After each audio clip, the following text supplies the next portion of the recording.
반갑습니다. 인사 서로 한번 나누실까요? 네, 반갑습니다. 반갑습니다.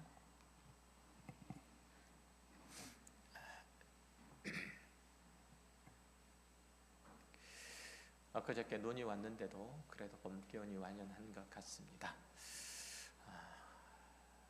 특별히 봄이 됐으니까 우리의 신앙도, 우리의 믿음도, 또 우리의 믿음의 가정들도 그 봄 기운과 함께 영적인 봄 기운이 돌기를 소망합니다.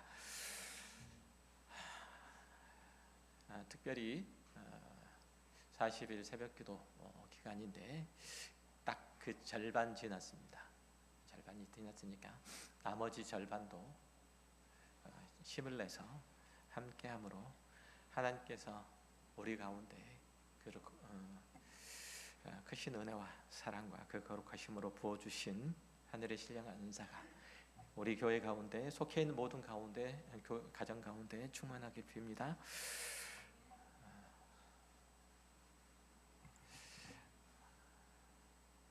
새벽기도 함께 하실 거죠?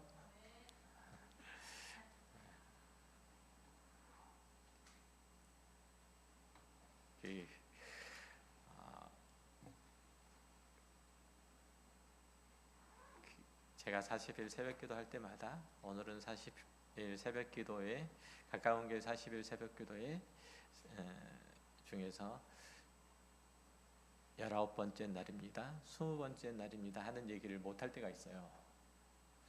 가까운 교회 성도들이 하나도 없어가지고 다른 교회 성도들만 이렇게 있는 경우가 가끔 있습니다. 교회는 함께 이뤄가는 거죠. 함께 이뤄가는 게 교회입니다. 잔소리 같은데 잔소리는 아니고요. 말씀 함께 나누도록 하겠습니다. 우리는 흔히 시작이 반이다 라는 말을 하곤 하죠.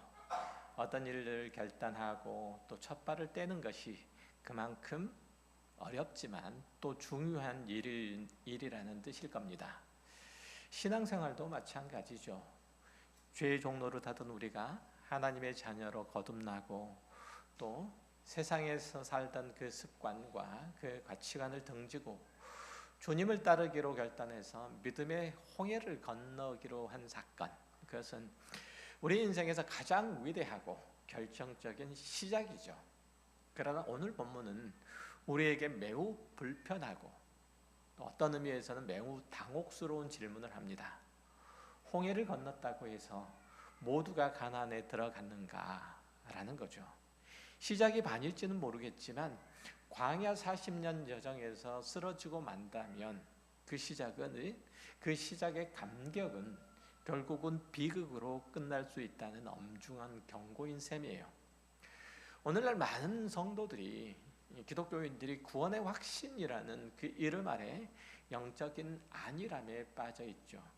마치 천국행 티켓을 이미 소유해 주머니에 집어넣고 있으니 이제부터는 이 세상을 마음껏 즐기고 누리다가 편안하게 살다가 또 이 땅에서 하나님께서 우리들에게 주시는 땅의 기쁨과 복을 누리다가 이제 주님께서 부르시는 날에, 주님께서 다시 오시는 날에 그 천국 티켓을 제시하고 들어가기만 한다라는, 하면 된다라는 그런 태도인 거죠. 하지만 사도 바울은 고린도 교회 편지에서 보낸 편지에서 신실한 그리스도인이라면 마땅히 이런 태도를 취하는 것이 올바르지 않을까라고 그렇게 말하죠. 오늘 본문에서 그런 예 중에 하나가 등장해요. 그는 이미 수많은 기적을 체험하고 또 교회를 세운 위대한 사도였는데, 그런데도 내가 남에게 전파한 후에 자신은 도리어 버림을 당할까 두려워한다라고 고백을 한 거죠. 바울에게 있어서 신앙은 그가 안주하는, 그가 이제 소유했으므로 난 이제 됐다라는, 마치 이 세상을 살아가는 데 있어서 나에게 주는 마약과 같은 그런 게 아니라 숨이 턱끝까지 차오르는 그 절박한 경주였다는 거예요. 사랑하는 형제 자매 여러분, 우리가 주일마다 예배에 나오고 또 성찬에 참여하고 그리고 모든 의식과 예배로서 형식들을 다 갖추고 있다는 사실이 과연 우리의 삶의 거룩함과 또 승리를 보증해 줄 수 있는가? 내가 하나님의 백성으로서 하나님의 거룩을 닮아가며 하나님의 의로우심을 쫓아 살아가며 하나님께서 나를 하나님의 나라의 백성으로 삼으신 그 거룩한 뜻에 합당케 내가 살아가고 있는가라고 하는 것을 우리는 살펴봐야 합니다. 광야의 이스라엘 백성들을 보시면 우리는 그 백성들의 모습들을 보면서 그런 생각을 하죠. 그들이 구름 기둥 아래에 있었고 그리고 바다를 마치 육지처럼 통과했고 하늘에서 내리는 신령한 음식인 만나를 매일같이 먹었던 거죠. 그들은 누구보다 더 뜨거운 기적의 한복판에 있었던 사람들이에요. 그러나 성경은 그들 중 다수가 하나님의 기쁨이 되지 못했고 결국은 약속의 땅을 밟아보지 못한 채로 메마른 광야에 뜨거운 자갈밭에서 쓰러져 죽고 말았다고 그렇게 기록해요. 이것은 전해오는 그냥 전래동화, 옛날 이야기가 아니라 바로 오늘을 사는 우리를 향한 경계이자 또 권면의 말씀이기도 해요. 우리에게 있어서 거울이 되는 일들이기도 하다는 얘기죠. 이제 우리는 질문을 해야 됩니다. 무엇이 그토록 감동적으로 시작했던 이스라엘을 중도 탈락의 길로 몰아넣는가? 왜 그들은 엄청난 은혜를 맛보고도 하나님을 원망하며 우상 앞에 엎드려졌는가? 그들이 원망하던 자리, 그들이 불평하던 자리를 보면 그들은 하늘에서 신령한 음식인 만나를 먹으면서 그 만나를 입에 머물면서 그들은 하나님을 원망했어요. 그들이 광야길을 걸어가면서 신령한 물인 반석에서부터 흘러나오는 그 물들을 마시면서 그들은 하나님께 대하여 불평했다는 거예요. 왜 그들이 그렇게 해야만 했을까? 왜 그들은 왜 이런 엄청난 은혜를 맛보고도 하나님을 원망하고 또 우상 앞에 엎드려 그 우상에게 절을 했는가? 그리고 그들의 실패는 오늘 우상의 재물과 세상의 유혹들 사이에서 갈등하는 우리에게 어떤 메시지를 전달하고 있는가? 사도 바울이 고린도전서 10장에서 들고 나오는 이 광야의 아픈 역사를 통해서 우리의 신앙의 현주소를 당연히 점검해야 되고 끝까지 안주할 수 있는 그 믿음의 비결이 무엇인지를 우리는 이 말씀을 통해서 기어이 얻어내야 돼요. 이 말씀을 통해서 부어주신 하나님의 은혜가 하나님께서 우리를 소생케 하시는, 우리의 영혼을 복되게 하시는 놀라운 현장에 우리가 있어야 한다는 거죠. 아멘. 아무도 안 하시네. 그렇죠? 사도 바울이 이스라엘의 실패를 언급한 것은 단순히 그들이 구원을 잃어버렸음을 안타까워하려는 데 있지 않아요. 오히려 그들이 하나님의 백성다운 그 품격을 유지하는 데 실패했음을 뼈아프게 지적을 하는 거죠. 시내산 안에서 벌여진 우상의 숭배 모습은 단순하게 이스라엘 자녀들, 이스라엘 백성들이 10계명의 1계명과 2계명을 문자적으로 어긴 사건 이상이었던 거죠. 그것은 그들의 신앙과 삶 전반이 하나님의 백성으로서 가져야 될 그 거룩함, 그 순결함을 완전히 상실했음을 의미해요. 그들은 하나님이 다스리는 그런 나라가 아닌 이 세상의 가치와 육체의 요구에 휩쓸려서 타락한 인간의 전형적인 모습을 보여주고 있었다는 거예요. 사도 바울은 오늘 본문 8절에서 구체적인 현상들을, 그들의 죄상들을 낱낱이 폭로해요. 그들 중 어떤 자들이 음행하다가 하루에 23,000명이나 죽었다라고 그렇게 얘기를 하고 있고, 그리고 우리는 그들과 같이 음행하지 말라라고 하는 그 가르침도 같이 주고 있기 때문에 그러죠. 이스라엘 백성들은 단순하게 우상 숭배라는 종교적인 변심을 넘어서 은행이라는 사회 도덕적인 일탈, 더 나아가서는 그들의 삶 전체가 이방인의 그것과 너무 많이 닮아 있었어요. 이게 문제예요. 그들이 추구하고, 그들이 꿈꾸고, 그들이 소망하고, 그들이 기뻐하고, 그들이 만족하는 그의 삶들, 그의 삶의 어떤 도구들, 또 어떤 내용들, 그것이 바로 이방인의 것들과 너무 닮아서 있었다는 얘기예요. 민수기 25장의 기록에 따르면 이스라엘 백성들은 시딤에 머무르는 동안에 모압 여인들과 간음을 했고, 그 여인들이 섬기는 그 신들에게 절하는 행위를 서슴지 않았다는 얘기예요. 즉 그들은 이방 여인들과의 쾌락을 탐닉하면서 기꺼이 그들의 우상의 문화들을 수용하는 한편, 하나님의 나라의 백성으로서의 그 삶의 가치, 그리고 신앙의 정조를 잃어버렸다고 얘기를 해요. 왜 그들이 그렇게 했을까요? 그들이 만나를 먹으면서 반석에서 나오는 신령한 음료를 마시면서 그들은 이방 여인들과 함께 쾌락을 즐기고, 그들이 섬기는 이방의 신들을 가져다가 머리를 조아려 그들의 안녕을, 그들의 번영을, 그리고 그들의 만족을 꾀할 수밖에 없었던 이유가 무엇일까요? 하나님이 마음에 들지 않는다는 거죠. 하나님이 자신들의 죄악된 욕망들을 다 채워줄 만큼 그렇게 녹록한 분이 아니라는 사실에, 이렇게 할 거면 차라리 예수를 믿지 않겠다라는 그런 마음들이 그 마음속에 있었기 때문인 거죠. 이것이 바로 신앙의 무서운 함정이에요.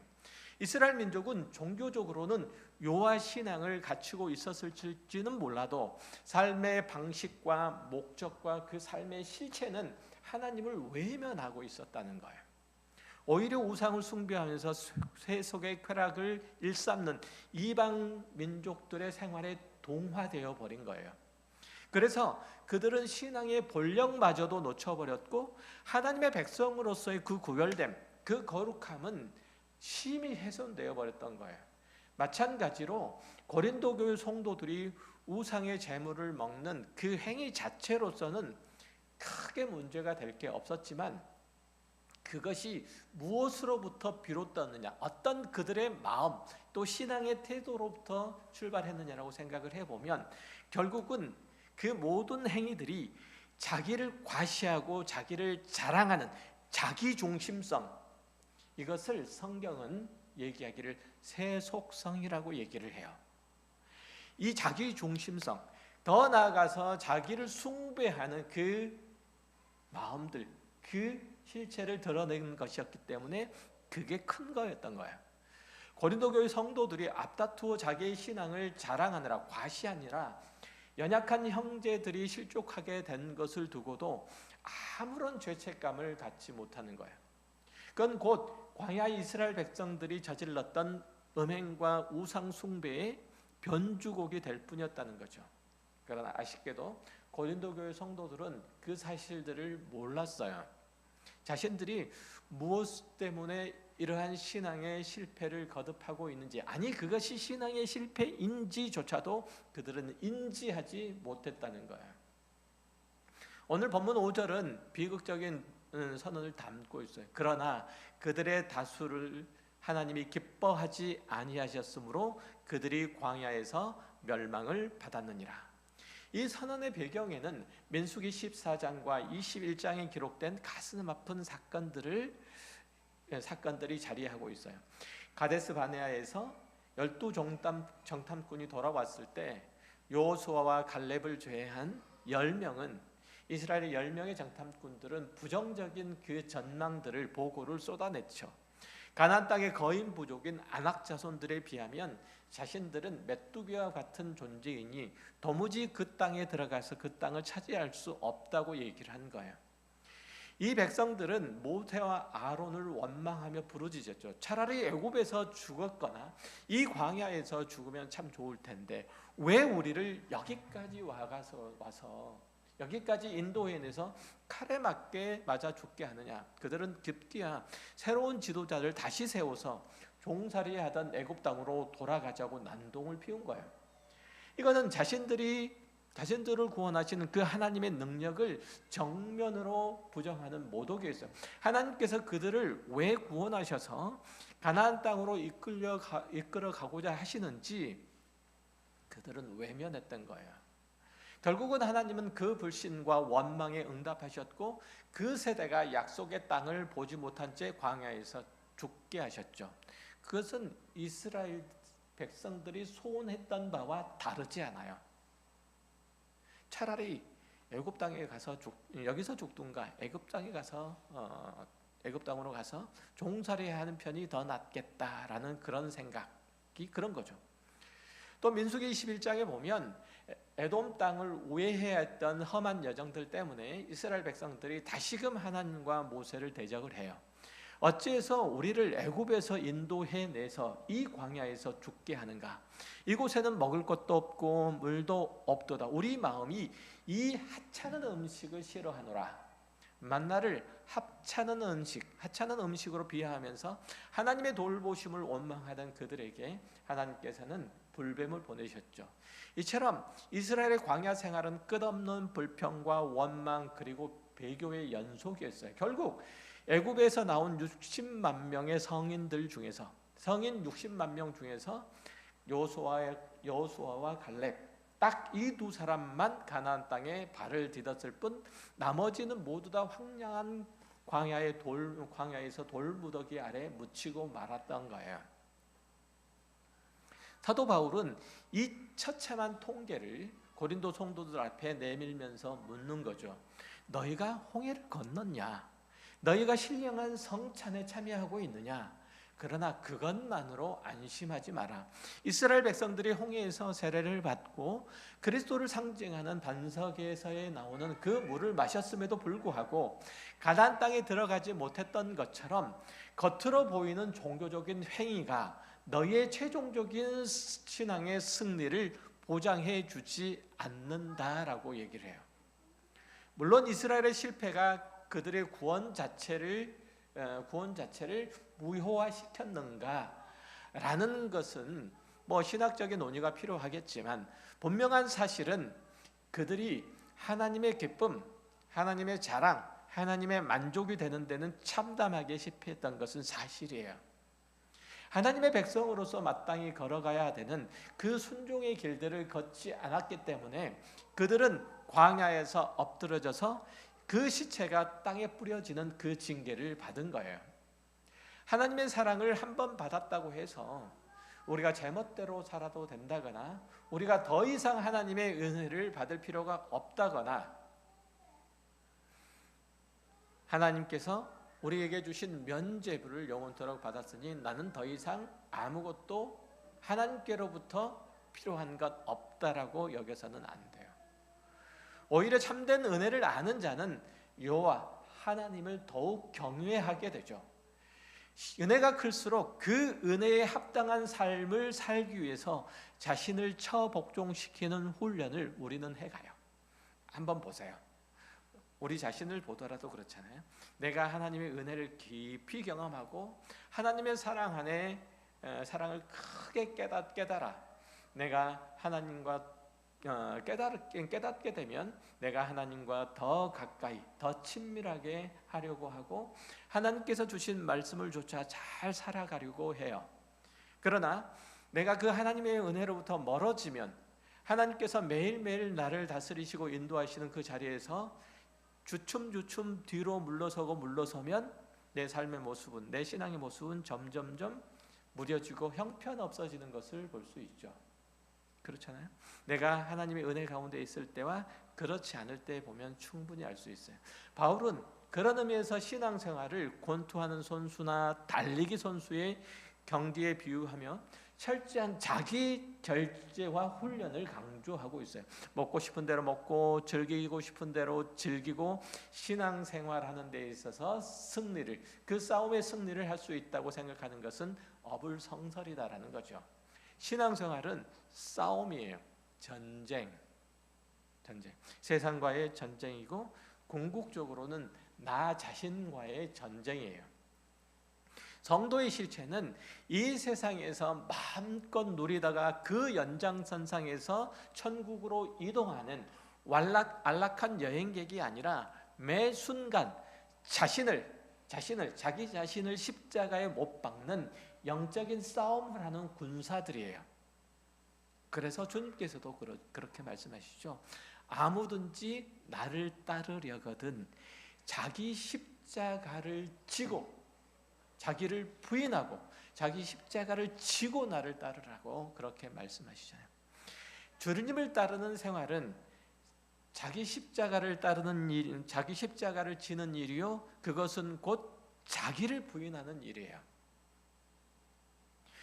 오늘날 한국 교회 안에도 이스라엘의 광야의 모습과 유사한 징후들이 도처에 널려 있죠. 많은 성도가 헌금도 하고 기도도 하고 금식도 하고 성경 읽기도 하고 이런 눈에 보이는 행위들, 신앙의 행위들은 하는데 이게 신앙의 전부, 신앙생활의 전부라고 착각하는 거예요. 물론 요즘은 그나마도 열심히 하는 사람이 참 드물어졌지만 말이죠. 그러나 이러한 활동들은, 이러한 생활들은 우리의 신앙을 담는 그릇일 뿐 그 자체가 신앙, 그것은 아니에요.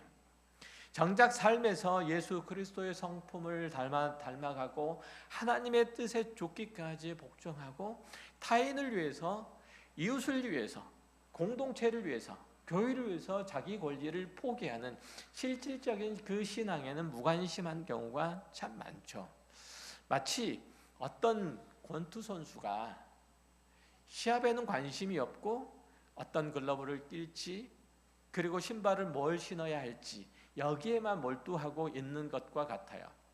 화려한 장비를 갖추는데 굉장히 열심이죠. 그렇지만 정작 링에선 상대와 싸우기 위한 그 기초 체력이나 기술을 연마하는 것은 등한시하는 것과 똑같아요. 우리의 신앙, 우리의 삶의 모습이 참 많이 닮아 있잖아요. 신앙이. 우리는 그렇잖아요. 어떤 취미를, 어떤 운동을 하기로 결정했으면 그 운동, 그 취미를 갖기 위해서 장비를 다 사요. 등산 가기로 했으면 등산화, 등산복 다 사요. 캠핑을 하기로 했으면 캠핑에 관련된 장비를 몽땅 다 사요. 그리고 한 2번 가요. 그리고 끝. 장비빨이 다예요. 그러니까 산에 가면 온갖 장비를 갖춘 사람들이 많고, 또 캠핑에 가면 캠핑 장비를 한 트럭 싣고 와요. 장비빨. 그게 이제 사실은 우리 그리스도인의 신앙의 모습들도 그렇게 나타나는 경우가 참 많죠. 본말이 전도된 그 신앙은 위기의 순간에 아무런 힘도 발휘하지 못해요. 우리의 신앙의 표현이 과거의 낡은 습관이나 형식적인 종교적인 그 틀에 갇혀 있어서는 안 된다는 뜻이에요. 하나님 중심의 거룩한 삶으로 이어지지 않으면 아무런 소용이 없다는 거죠. 우리는 여호수아가 임종을 앞두고 이스라엘 장로들을 불러 그들에게 던진 그 권면을 기억해야 돼요. 여호수아 24장에서 그는 백성들에게 하나님께서 베푸신 은혜를 기억해라, 그분께 온전히 순복해라 라고 촉구하죠. 백성들은 하나님께서 자신들의 편이니 당연히 우리도 하나님만 섬기겠다라고 호기롭게 대답해요. 그러나 여호수아는 그 이스라엘 장로들의 말에 찬물을 끼얹어요. 너희가 여호와를 능히 섬기지 못할 것이다. 그는 거룩하신 하나님이시요 질투하는 하나님이시니 너희의 죄를 사지 아니할 것이다. 이것은 백성들을 낙심시키려고 한 말이 아니라 하나님께서 질투하시는 하나님이시니까, 하나님께서 질투하시는 하나님이시라는 것은 그들을 절망시키려고 하는 게 아니라 하나님에 관한 잘못된 마음들을 그들에게 심어주려고 하는 것이 아니라 하나님만 섬기는 일들이 얼마나 엄중하고 거룩한 일들인지 일깨워 주려는 일종의 충격요법과 같았어요. 하나님은 우리의 일부가 아니라 우리의 전부를 원하세요. 하나님은 우리의 전부를 원하실 만큼 우리의 모든 것이 되세요. 하나님은 우리에게 그 사랑에 우리가 하나님께 대하여 쏟을 수 있는 온 마음을 다 쏟으라고 말씀하세요. 왜냐하면 하나님께서는 그 우리의 온 마음을 받으시기에 합당한 분이시기 때문에 그래요. 하나님은 우리에게 당신의 온 마음을 쏟으시기 때문에 그래요. 하나님은 여러분 한 분 한 분들을 주목하고 보시되 마치 이 세상에 여러분 한 분만 있는 것처럼 그렇게 보세요. 여러분들이 아까 누리 있는데 누리가 이제 어린이집을 통과해서 유치원을 가야 되는 나이잖아요. 많은 아이들이 유치원에 있는데 누리 어머니는 누리만 보일 거예요. 하나님께서는 많은 사람들 중에 여러분 하나만 보입니다. 그렇게 우리를 사랑하시는 하나님이시기 때문에 너희도 하나님 여호와만 사랑하라 라고 말씀하시는 거예요. 사도 바울은 고린도 교회의 우상 제물들을 먹는 것들에 대해서 다루면서 이토록 엄중한 구약의 사례를 결부시킨 그 이유, 사도 바울이 그렇게 한 이유는 아주 분명해요. 하나님은 질투하시는 하나님이시기 때문이라는 거죠. 하나님의 질투는 인간의 옹졸한 시기심 그런 것과는 달라요. 그것은 우리를 향한 그분의 사랑이 너무나도 뜨겁고 너무나도 완전하기 때문에 발생하는 거룩한 독점력이에요. 다른 어떤 곳에 가서 사랑받을 생각하지 말라는 거죠. 다른 어떤 곳에 가서 빌 생각하지 마라. 아무것도 없다라는 거예요. 하나님은 우리에게 적당한 관심만 주시는 분이 아니라 독생자를 내어주실 만큼 전심전력을 다해서 우리를 사랑하시는 분이시라는 거예요. 그분의 사랑이 충분하고 완전하기 때문에 우리가 그 사랑을 외면하고 다른 데 가서 우리의 마음을 쏟는 것은 허탄한 일들이요 전혀 무가치한 일일 뿐만 아니라 하나님의 신성을 모독하는 행위라는 거죠. 하나님의 그 사랑을 찬물을 껴넣는 행위라는 얘기예요. 하나님만이 우리의 유일한 목표이자 상급이 되어야 한다는 거예요. 만약 하나님 안에 나의 모든 기쁨과 나의 모든 소망이 있다면 우리는 이 세상의 헛된 일들의 시간을 낭비하거나 돈이나 건강을 우상으로 삼아서 거기에 우리의 미래를 맡기지 않게 돼요. 돈이 필요하죠. 건강이 있어야 해요. 그러나 이것들을 우상으로 삼아서는 안 돼요. 이것들이 우리의 미래를 확정시켜 줄 거라고 생각하면 안 돼요. 우리의 미래의 행복을, 우리의 미래의 안전을 도모해 줄 거라고 생각하면 안 돼요. 이것들이 나의 창창한 앞길을 밝혀줄 거라고 생각하면 안 돼요. 우상의 재물을 먹느냐 마느냐, 술이나 담배를 해도 되느냐 말아야 되느냐, 이런 지엽적인 논쟁에 침몰하지 말자는 거예요. 바울의 통찰은 그거보다 훨씬 더 깊고 훨씬 더 먼 곳을 향해요. 그것은 하나님의 영광을 위한 삶인가? 그 행위가 하나님의 지고지순한 사랑을 욕되게 하지 않는가라고 하는 것을 묻는 거예요. 우리가 우상의 재물이나 세상의 쾌락을 몰두하느라 하나님을 섬기는데 멀어져 있다면 그것은 이미 그 자체로 하나님의 질투를 유발하거나 배교의 길이라고 얘기를 하는 거죠. 신앙의 본질은 하나님을 위해서 무엇을 할 수 있는가가 아니라 하나님을 어떻게 사랑할 것인가, 하나님을 얼마나 사랑할 것인가, 하나님을 얼마나 신뢰할 것인가의 문제예요. 하나님을 내 주인으로 삼을까라고 하는 문제예요. 내가 나를 주인으로 삼을 건가, 하나님을 주인으로 삼을 건가를 늘 우리는 그 둘 앞에 서 있고 어느 쪽이든지 선택하게 되죠. 우리는 때때로 하나님을 섬기다가도 때때로는 나 자신을 섬기기도 해요. 우리의 신앙의 싸움들은 다 그거예요. 나를 섬길 건가, 하나님을 섬길 건가.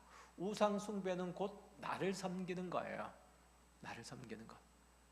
제가 두루두루 반복해서 말씀드리잖아요. 내가 우상 앞에 가서 절을 하는 이유 뭐죠? 하나님께서 내가 원하는 것을 다 해주지 않기 때문에, 해줄 수 없기 때문에 내가 우상 앞에 가서라도 내게 필요한 것들은 얻어야 되겠다, 내게 있어야 될 것은 반드시 내가 취하고 말아야 되겠다라는 마음이잖아요. 그래서 내가 우상 숭배든지 하는 거예요. 결국은 내 만족을 위해서, 내 기쁨을 위해서, 내 자랑을 위해서 내가 우상을 섬기는 거죠. 그러니까 나를 섬기는 거예요. 그게 그렇죠? 그러니까 신앙생활은 나를 섬기느냐 하나님을 섬기느냐의 그 갈래길에서 매일매일 싸우는 거예요. 그래서 아무든지 나를 따르려거든 누구를 부인하고 자기를 섬기는 것을 그만두고, 이게 신앙생활의 늘 갈림길이에요.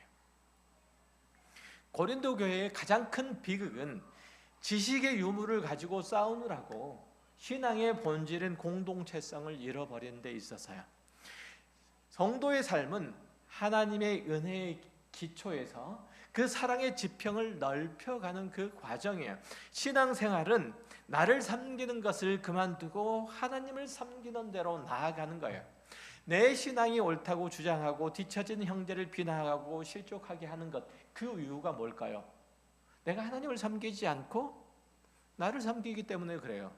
그 신앙을 빌미 삼아서, 그 신앙을 도구 삼아서 나를 높이고자 하는 거잖아요. 그렇죠? 나는 옳고 너는 틀렸다는 거죠. 나는 똑똑하고 너는 미련하다는 거예요. 우리는 그리스도와 함께 우리의 옛 자를 십자가에 못 박은 자들이에요. 다만 도덕적으로 비난받을 일들이 아니라면, 윤리적으로 죄만 아니라면 다 괜찮다, 이런 것은 아직 젖을 먹는 어린아이의 신앙에 불과해요. 진정한 장성한 성도는 내가 하는 이 행동이 하나님의 성품을 닮은 것인가, 나와 함께하는 이웃이 이 내 신앙의 행위들을 통해서 하나님의 거룩함을 경험하고 있는가를 살피는 거예요. 타인의 공감을 얻지 못하고 이웃에게 상처를 주는 그 신앙은 결코 하나님 신앙이 아니죠. 요한 신앙이 아니에요. 하나님께서 우리를 위해서 독점적인 그 사랑을 베푸셨듯이 우리도 하나님께만 우리의 소원과 목표를 두어야 돼요. 나에게 내 소원과 내 목표를 두는 게 아니고, 세상이 주는 평안함과 부요함, 거기에 취해서 광야에 엎드려진 이스라엘의 전철을 밟지 말아야 돼요. 구원의 확신이 방종의 도구가 되게 하지 말고 오히려 자기를 복종시키게 하는 거룩한 긴장감의 근거가 되도록 해야 돼요. 내가 하나님의 자녀이기 때문에, 내가 구원받은 하나님의 백성이기 때문에 나는 이제 다 괜찮다, 이렇게 나를 영적인 루즈함으로 몰아낼 게 아니라 하나님께서 나에게 베푸신 그 사랑이, 그 구원이 무엇으로부터 비롯되었는지를 보시라는 말이에요. 무엇으로부터 비롯되었는지. 그리스도의 십자가, 자기 아들을 대속의 제물로 죽게 하신 하나님의 사랑에서 비롯된 거잖아요. 우리를 살리시려고, 하나님께서 우리를 구원하시려고 어떻게까지 하셨나 보라는 거예요. 여기에서 우리의 신앙은 출발해야 되는 거예요. 이 자리로 돌아오셔야 돼요. 사랑하는 형제 자매 여러분, 이제 우리는 광야 이스라엘의 마른 뼈들이 우리에게 외치는 그 소리에 귀를 기울일 필요가 있어요.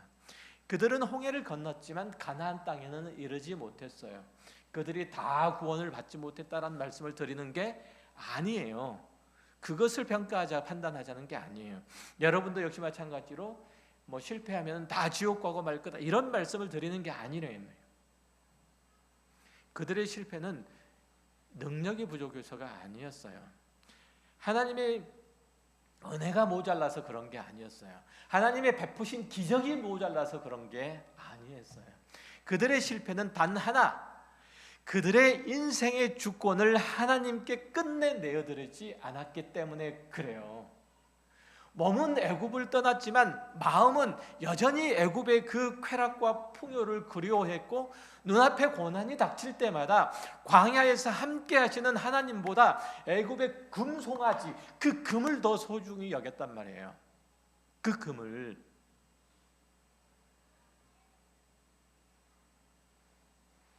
사랑하는 형제자매 여러분, 지금 가나안을 향해서 내가 제대로 달리고 있는가?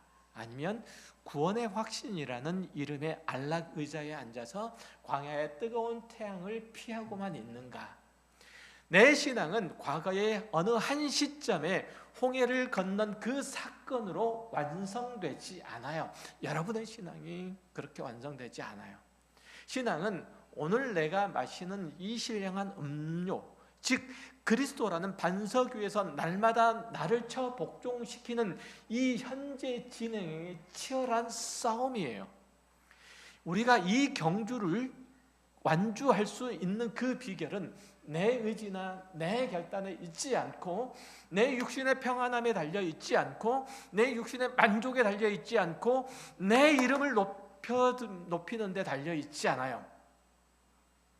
내 이름이 높아지면, 내 삶이 부요해지면 내 신앙이 풍성해질 거다. 어디 그렇습니까? 그런 사람 보셨어요?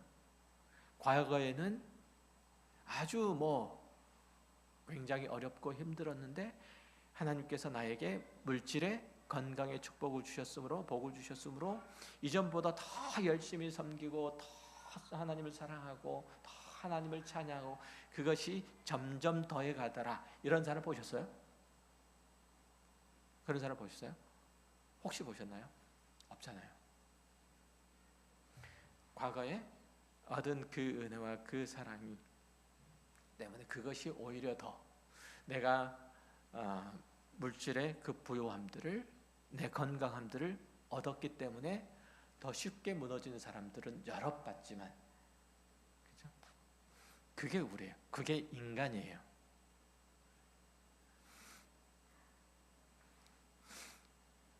이제 우리가 예배당 문을 나서서 세상으로 돌아가는 여러분의 발걸음, 이전과는 좀 달랐으면 좋겠습니다. 우리가 성전이라는 그 말은 우리 안에 하나님의 보좌가 있다는 뜻이에요. 그 보좌 위에서 나를 내려놓고 하나님께서 다스리도록 하세요. 여러분은 한 사람의 성전이에요. 여러분은 하나님께서 늘 함께 하시는 여러분의 삶의 길들을 걸어가고 있다는 것을 잊으시면 안 돼요. 어디에 있든지 그래요. 여러분들이 성공의 자리에 있든지 실패하고 좌절하는 자리에 있든지 하나님은 그곳에 여러분과 함께 계세요. 아멘 하세요. 여러분과 함께 계세요. 여러분이 어두운 한 구석에서 실패하여 좌절하여 눈물을 훔치며 있든지, 기뻐하고 환호하며 그렇게 자신의 승리를 자축하고 있는 자리든지, 그 어떤 자리에서든지 하나님께서는 여러분과 함께 계세요. 여러분들이 죄 가운데 있을 때도 하나님께서 그곳에 함께 계시고요, 여러분들이 의 가운데 있을 때도 하나님은 그곳 가운데 계세요. 결코 여러분을 떠나지 않는다는 사실을 잊지 마시기 바라요. 그래서 하나님께서 그 모든 상황 속에서 여러분들을 다스리시기를 원하세요. 여러분의 하나님이 되시기를 바라세요. 우상의 제물을 먹어도 되느냐, 술을 마셔도 되느냐와 같은 그 초보적인 질문에 머무르지 마시고, 내 이 선택이, 내 이 걸음이, 내 오늘 이 한 시간의 시간들이 하나님의 영광을 가리지 않는가? 하나님께서 당신의 아들을 내어주시기까지 사랑하신 그 사랑에 합당한 대답을 내가 하고 있는가를 오늘 내 이 행동 하나에 심어 넣으세요. 그리고 그렇게 판단하세요. 그것이 장성한 그리스도인의 모습이에요. 내가 죽어야 내 안에 계시는 그리스도가 사시고, 내가 멈춰야 하나님의 의로우신 통치가 시작돼요. 장차 우리가 주님 앞에 섰을 때 우리 중 한 사람도 광야의 그 돌밭에 쓰러진 낙오자가 없기를 간절히 소망합니다. 내가 선한 싸움을 싸우고 나의 달려갈 길을 마치고 믿음을 지켰으니 라고 고백했던 이 사도 바울의 그 당당한 승리가 형제 자매 우리 모두의 신앙의 고백 가운데, 삶의 고백 가운데 있기를 바랍니다. 비록 광야길은 고단하고 때로는 불뱀이 나타날지라도 우리 앞서서 행하시는 그 불기둥과 구름기둥으로 역사하시는 하나님의 걸음걸음을 보시고 인내하시길 바라요. 하나님의 구름기둥과 불기둥은 지금도 여러분 앞에 함께 있어요. 여러분과 함께 있어요. 제발 그것을 믿으시길 바라요. 성령 하나님께서 여러분과 함께 계시잖아요. 여러분 가운데 내주하고 계시잖아요. 이게 불기둥이요 구름기둥이 아니면 무엇이겠습니까? 약속의 땅 가나안에서 우리를 안아주실, 우리를 마음껏 기뻐해 주실 우리 주님의 품을 기대하면서 오늘 다시 신앙의 허리띠를 잘 조여매시길 바라고 거룩한 경주를 다시금 시작하는 복된 성도들이 되시기를, 복된 주의 자녀들이 되시기를 주의 이름으로 축원합니다. 기도하겠습니다. 하나님 아버지 감사합니다. 우리가 비록 연약하지만, 우리가 많이 모자라지만 그럼에도 불구하고 하나님의 거룩하심 안으로, 하나님의 복되심 안으로 부르셔서 우리를 통해서 하나님이 어떤 분이신지를 세상에 널리 알리시고 선포하시기로 그렇게 불러주심을 감사드립니다. 그 부르심의 목적에 걸맞게 우리가 하나님의 자녀로서 이 세상을 향해서 우리의 믿음과 소망해 주신 하나님을 당당하게 그리고 힘있게 선포할 수 있게 하여 주옵소서. 우리에게 주어진 삶의 형편과 상황들이 어찌할지라도 하나님께서는 전능하신 하나님이시며 거룩하신 하나님이시며 능력의 하나님이시며 지혜의 하나님이시며 영광의 하나님이신 것을, 모든 살아있는 것들의 복의 근원이 되심을 지는 하나님이신 것을 선포하는, 나타내는 우리의 신앙생활, 우리 가정의, 우리 가족의 삶이 되게 하여 주옵소서. 귀한 은혜를 베풀어 주셔서 감사드립니다. 예수 그리스도 이름으로 기도했습니다. 아멘.